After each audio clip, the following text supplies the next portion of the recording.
I've always believed in numbers, and the equations and logics that lead to reason. But after a lifetime of such pursuits, I ask, what truly is logic?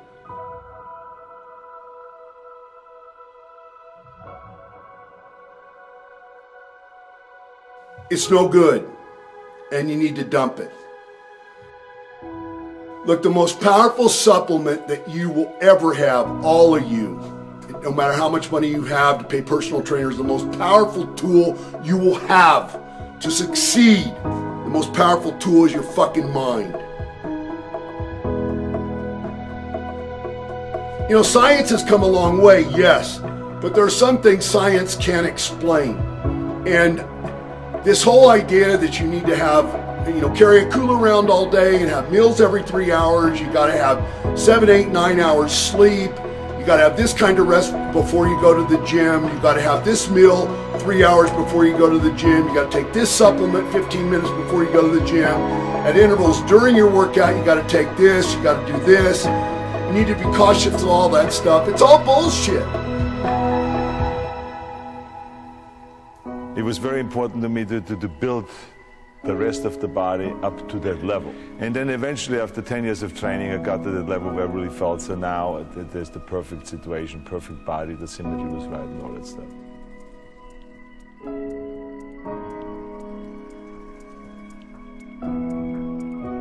I didn't want to just be a movie star, I wanted to be a great movie star that's the highest paid movie star and have the BAFTA title building. You never want to fail because you didn't work hard enough. Give me a guy who's got the mindset, I didn't get any sleep last night, but it's time to work out, let's go to the gym, let's kick ass. You give me a guy like that who isn't thinking about those things, but gets to the gym and becomes one.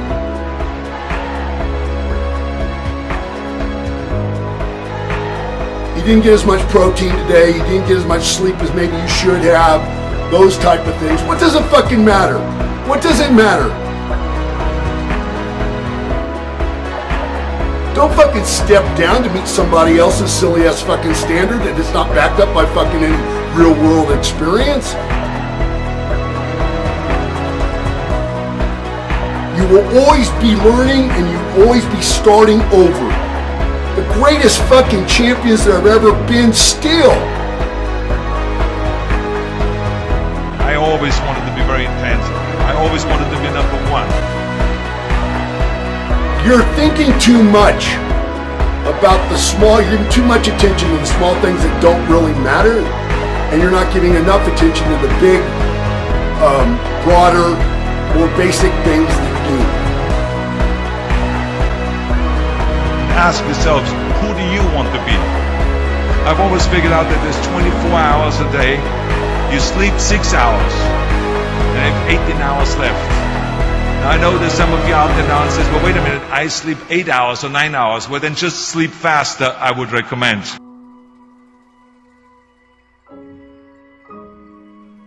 You never want to fail because you didn't work hard enough.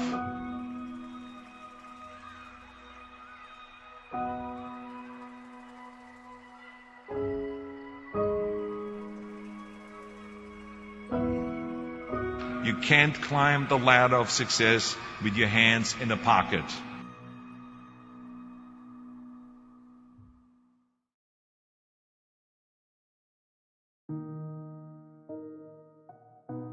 I was poor because I didn't have anything.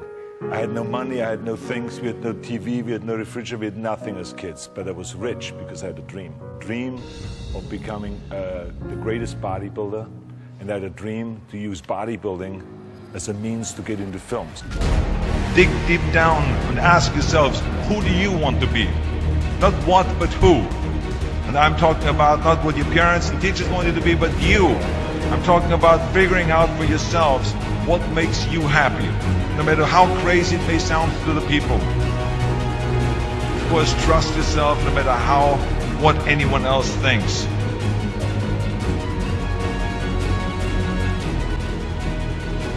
I didn't want to just be a bodybuilding champion. I wanted to be the best bodybuilder of all times.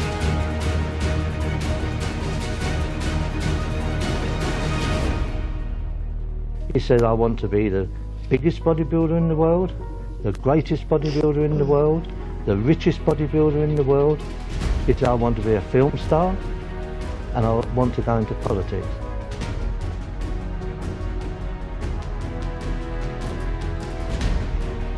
But I had no idea that it would go as far as it did, that it would go beyond the body roles, beyond the muscles, and then do movies like Terminator, Predator, End of Days and stuff like that. That was like, you know, I had to kind of reinvent my dream after I achieved that.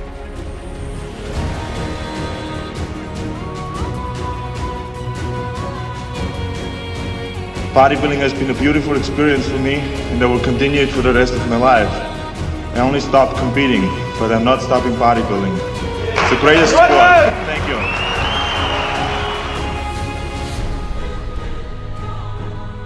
There's absolutely no way around hard work. None of my rules by the way of success will work unless you do.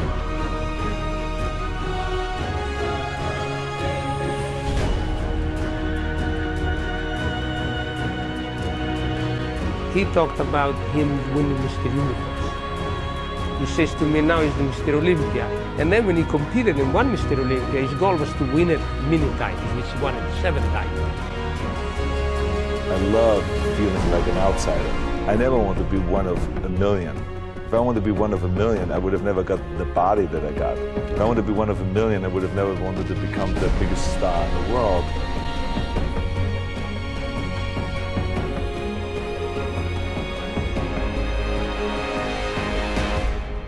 I never wanted to lose a competition or lose an election because I didn't work hard enough. I always believed leaving no stone unturned. Muhammad Ali, one of my great heroes, had a great line in the 70s when he was asked, how many sit-ups do you do? He said, I don't count my sit-ups. I only start counting when it starts hurting. When I feel pain, that's when I start counting, because that's when it really counts. That's what makes you a champion. That's the way it is with everything. No pain, no gain.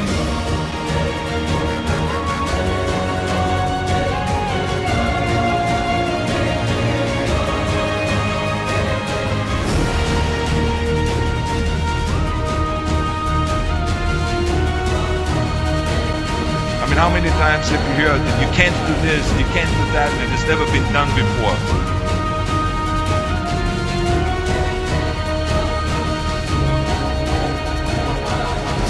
I love it when someone says that no one has ever done this before, because then when I do it, that means that I'm the first one that has done it.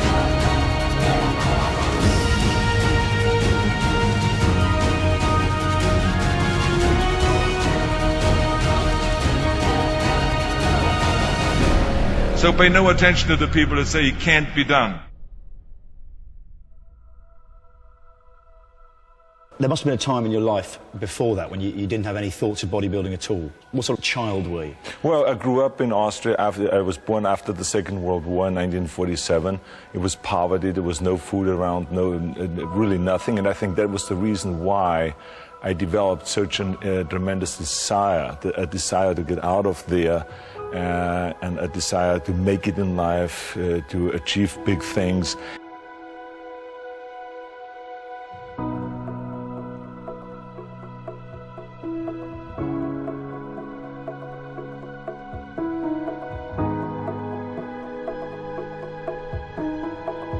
Trust yourself, break some rules, don't be afraid to fail, ignore the naysayers, work like hell, and give something back.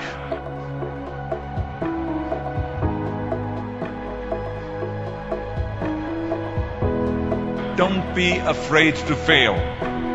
Anything I've ever attempted, I was always willing to fail. You can't be paralyzed by fear of failure, or you will never push yourself. You keep pushing because you believe in yourself and in your vision. And you know that it is the right thing to do, and success will come, so don't be afraid to fail. Each year you live, it's 1 year less. When you're out there partying, horsing around, Someone out there at the same time is working hard. Someone is getting smarter and someone is winning. Just remember that. Why do you want to work out? What is your goal?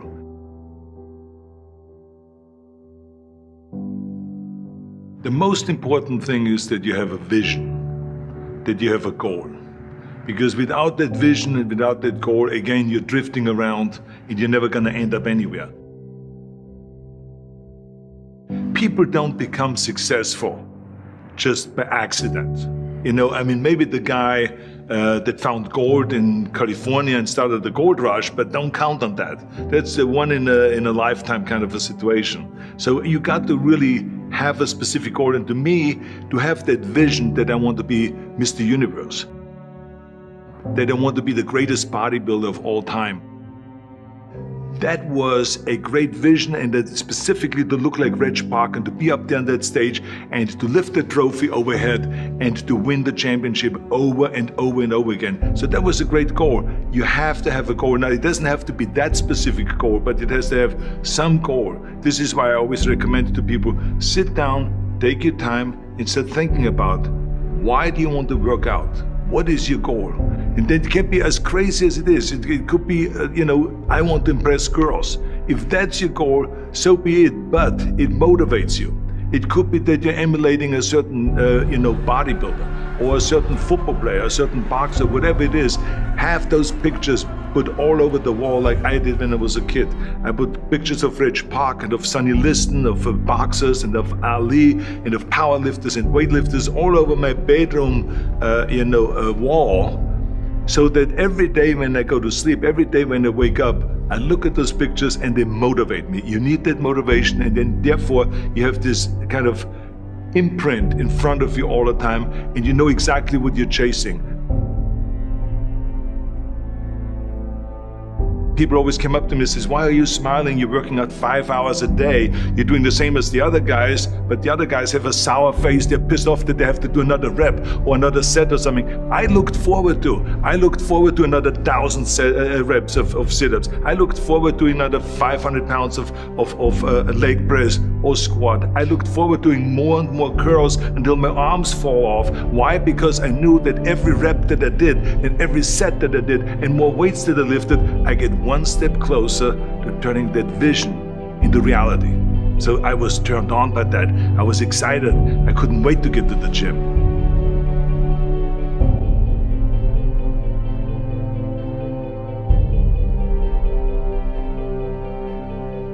I remember that when I weighed 245 pounds, and Bob Rafelson, the director of Stay Hungry, said to me that I'm interested in having you come in for a reading and work on your acting and all this, because I'm interested in having you in a movie to star with Jeff Bridges and with Sally Fields. I was delighted about that, and I was excited, and I started pumping up more and more. And then he said, but I don't want you to weigh more than 210 pounds. You want me to be in the movie, but I'm weighing 245, 246. I say, I just won the Olympia, I say, which was 1974, and I was really at my biggest. And but he demanded that, and he says, look, it's very simple. On the day we start shooting, he says, I'm gonna put you on a scale, and if you don't make the 210, you're out, because I have someone else in mind. And I worked on it. I started visualizing myself very clearly as a lean athlete, because that's the only way I could lose that weight and all of a sudden get interested in running more, because up until that point I ran like 3 miles after training or before training or whatever, but now all of a sudden it was 5 miles, 6 miles, 7 miles, 8 miles, and they even ran mini marathons in order to lose the weight, and I did everything with high reps, and I was watching my diet, what I eat and all those kind of things. And but the day before, I remember we were in Birmingham, Alabama. The day before I was at the YMCA with Bob Rafelson. He was swimming and I was working out, and I was running. There was a track there and I was running. He says, let's step on the scale. And I stepped on the scale and I weighed 209. So it just shows to you what is possible if you visualize exactly what you want to look like.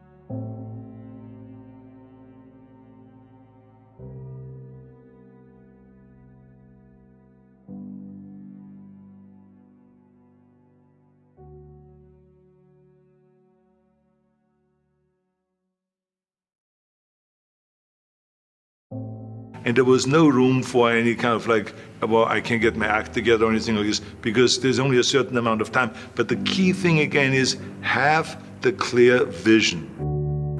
Have the specific goal of what you want to accomplish, because then you never go to the gym and you say, the day I feel down a little bit, I don't know what it is all about, I don't know my life, I'm confused. No, I tell you that I was a perfect example of someone that was not confident at all.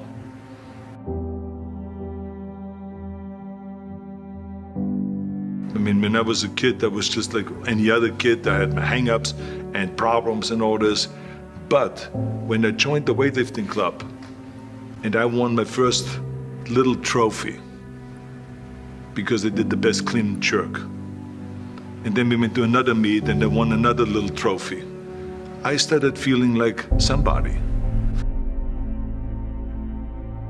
But the bottom line is, everyone can use the same method, because I used it in politics, I used it in making money, I used it in everything that I've done in the movie business. When you have one little victory, little victories add up, and that is what gives you then ultimately confidence. Well, for me, the most important thing always to have a deadline. So when I, for instance, had a competition, and let's say the competition was in the middle of September, and it was now beginning of summer, so there was no more time to screw around. So there was the time now to get going on a diet, to get going with the training, to not slack off at all, because there was a deadline there. The day of the competition, I had to be in the best shape possible.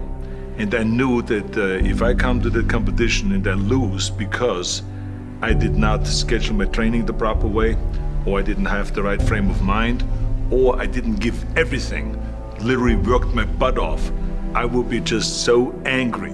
So I never wanted to be in that situation. So this is why it was very important to pick that time and to say, this is when I have to be in top shape, and then I work towards that. But it's not just with the competition. I mean, it's the same in the movie business.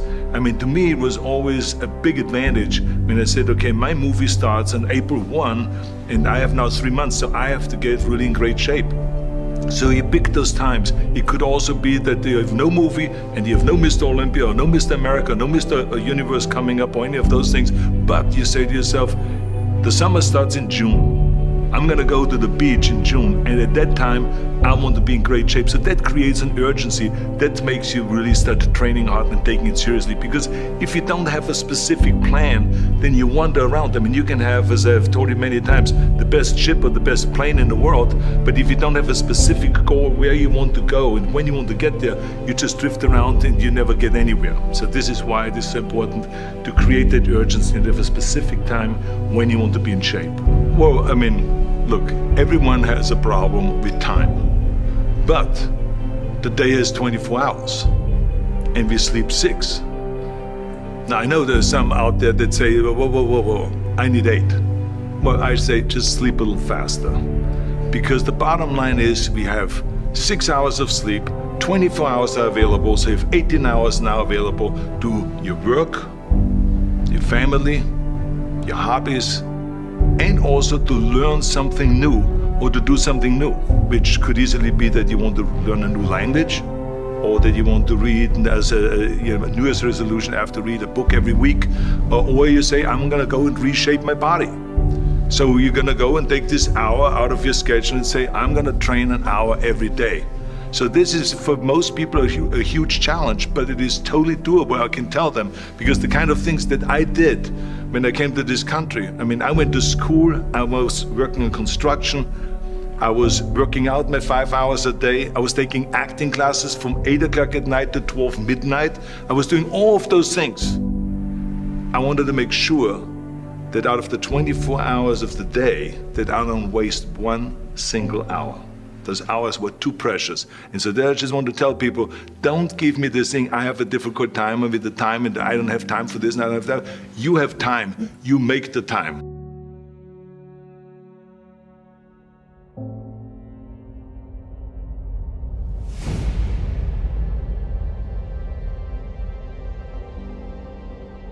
Because there's always people out there that will tell you that you will not be able to do that, forget it, it's a stupid dream that you have, or a crazy vision, and those. Don't listen to the naysayers. So I think the key thing is that we know where we're going and that you're very passionate about that. That you see it always in front of you, the goal. If you think that you're gonna go and accomplish something really special and be the best in anything in the world, and you think you can do it without working, you make a big mistake. Because no matter what I did, if it was in bodybuilding or in acting or if it was in the political arena, it always took a lot of work. And you got to put out, and you got to, sometimes make a lot of sacrifices. Notice, if you're not willing to work hard, forget about it. So this is another rule that is very important. We don't achieve big things by accident. So shoot for the top. The number one thing is you have to have a very clear vision, a very clear goal of where you want to go. Because only then you will get there. You can have the best airplane or the best ship in the world, but if the captain doesn't know where to go, he will just drift around. Don't be afraid to fail. I mean, how far can you fall? Here's the ground. That's as far as you can fall. You get, winners always get up, dust themselves off, and move on. If you can keep your head when all about you are losing theirs and blaming it on you. If you can trust yourself when all men doubt you, but make allowance for their doubting too. If you can wait and not be tired by waiting, or being lied about, don't deal in lies. Or being hated, don't give way to hating, and yet don't look too good, nor talk too wise.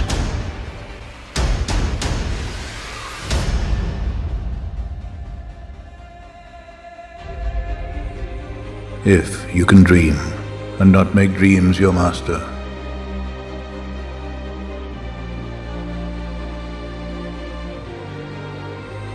If you can think, and not make thoughts your aim.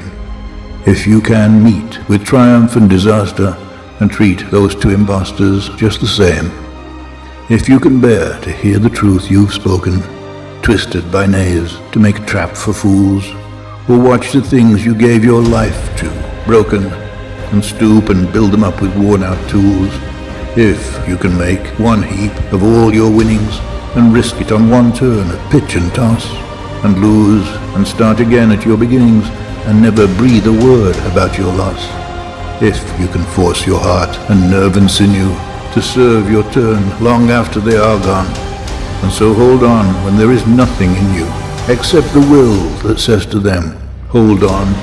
If you can talk with crowds and keep your virtue, or walk with kings, nor lose the common touch. If neither foes nor loving friends can hurt you, if all men count with you, but none too much.